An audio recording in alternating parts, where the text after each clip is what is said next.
शिबिराजाचं सत्व पाहण्यासाठी कोण बरं आलं होतं सांगा.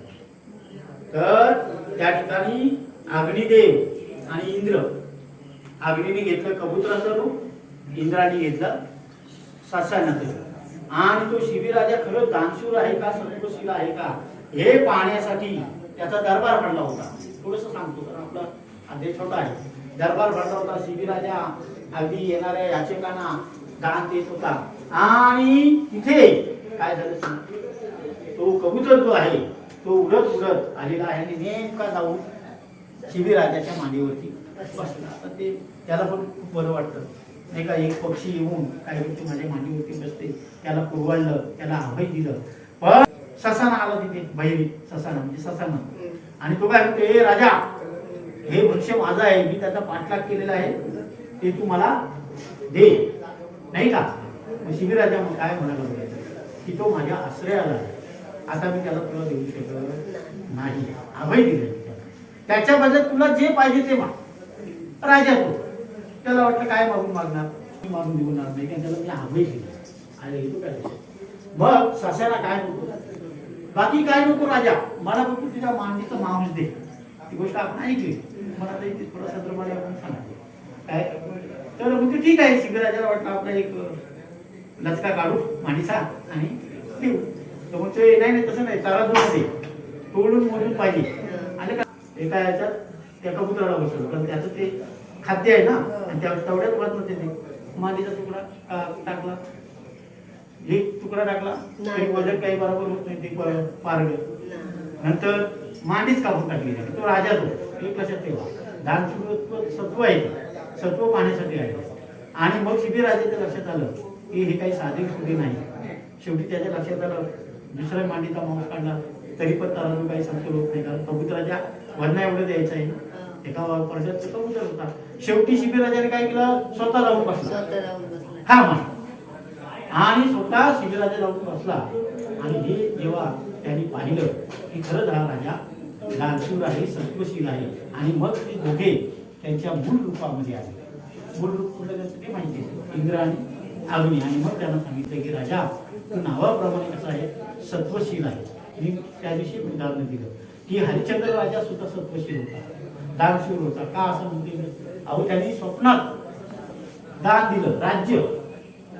स्वप्नात हो, आपण तोंडाने बोलतो, दुसऱ्या दिवशी फिरतो शब्दाला, तसा तो सत्वशील राजा. मग ते काय सांगतो तो ब्राह्मण की हे दैत्य राजा आता तुझ्या आश्रयाला आले की नाही, आता जर तू मारलंस त्याला तर तुला कलंक लागेल. आणि म्हणून तू शिबिराजासाठी कीर्ती जर तुला पाहिजे असेल, तुझी अपकीर्ती व्हायला नको असेल, तर तू त्यांना सोडून दे. अशा प्रकारे त्या ठिकाणी कोण सांगता झालेला आहे, तर आपला ब्राह्मण वेशधारी कृष्णदेव सांगता झाला. या परी राजपृथ्वीत आजपर्यंत झाले बहुत, तुझला म्हणते शरणागत, तरी सर्वथा नाथ मारू नको. असे कितीतरी राजे झाले काय दानशूर, एक नाही असे कितीतरी तुला उदाहरण देईल. पण त्यांची कीर्ती अजून आहे, अजून समाज त्याचं नाव काढते, अजून लोक त्यांची नावं काढतात. का दत्त जयंती झाली, कोणाचा बरं नावाचा उद्धार केला जातो सांगा मला.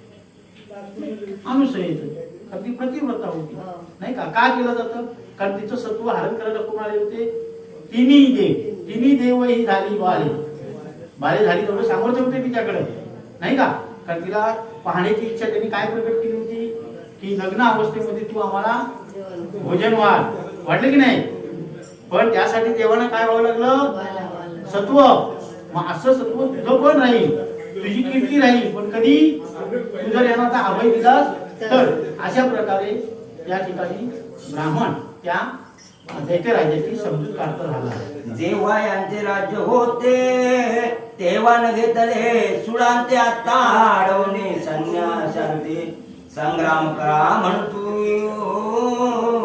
बाळ शोणिताचा चालला पुढं, भयंकर ते समय हो. एवढं घनघोर युद्ध झालं ही रक्ताची पाठच्या पार वाहत होती. तिनं आपल्या क्षणामध्ये काही कमी झाली काय. आपलं शरीराचं रक्त जर गेलं ना, हा जर थांबत नसेल तर किती रक्त पडतो. कमी शरीरात तर आपले रक्त आहे, आपले शरीर रक्तच आहे. आता एवढे सैनिकांचं रक्त म्हटलं तर ते पाठच्या म्हणजे नदीचं अगदी पूर रक्ताचा पूर त्या ठिकाणी वाहत चाललेला आहे अशा प्रकारचं वर्णन ग्रंथ करता करता झालं आहे. त्याचा कामा नाही म्हणून तो वाचला हो. नाही ते भीमाला सांगायला नको तिनं आपल्या विषयांना मारली तर तो त्या पाठ्याला काय मारलं नसतं का? तो दैत्यराजा बोलायला होता पण प्रत्यक्ष युद्धाच्या वेळेला आले काय समोर, परंतु दादाचे शब्द आठवले. फक्त ह्या ठिकाणी फक्त एक उल्लेख करतो संपायला आले.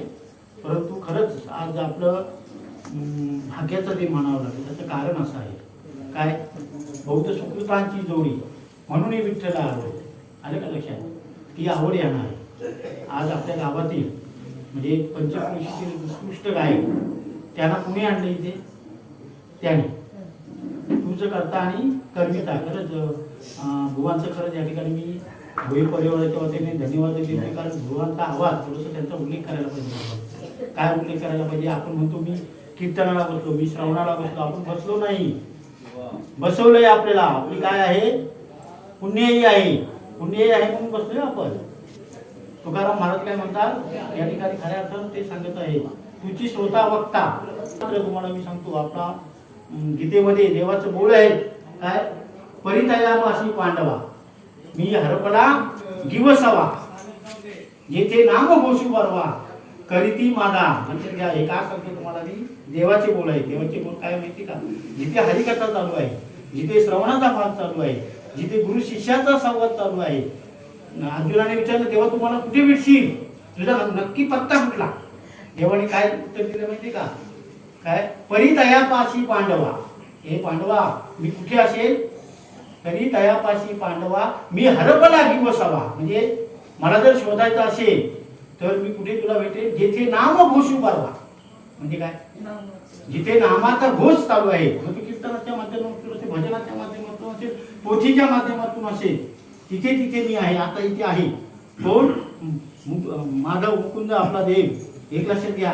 आणि यांना पाठवले. खरंच या ठिकाणी आज त्यांच्या आवाजाने आपण मंत्रमुग्ध झालेलो आहोत आणि हा अलभ्य लाभ आपल्याला या ठिकाणी भेटलेला आहे. मी भोई परिवाराच्या वतीनं खरंच तुम्हाला या ठिकाणी धन्यवाद देते.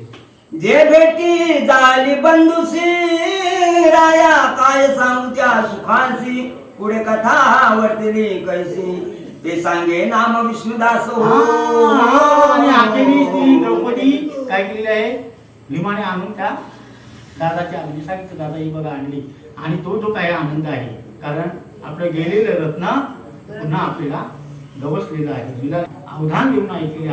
आज आपण खऱ्या अर्थानं या ठिकाणी धन्य पावलेलो आहोत. पुन्हा पुन्हा मी काही उल्लेख करत नाही, पण देवाची एक वारी उभा अक्षर बनी सांगलेला क्षणभर का होईना पण तुमचं चित्त या ठिकाणी या कथेला लागलेलं आहे. आणि खऱ्या अर्थानं देवाची एक वारी उभा क्षण बनी सांगा पुढे हरिमुखे म्हणा, हरिमुखे म्हणा. पुण्याची पुण्य पाहिजे कशाला? हेच पुण्य आपलं. बाकी जाऊ द्या, आपल्याला भेटलेलं आहे. चला.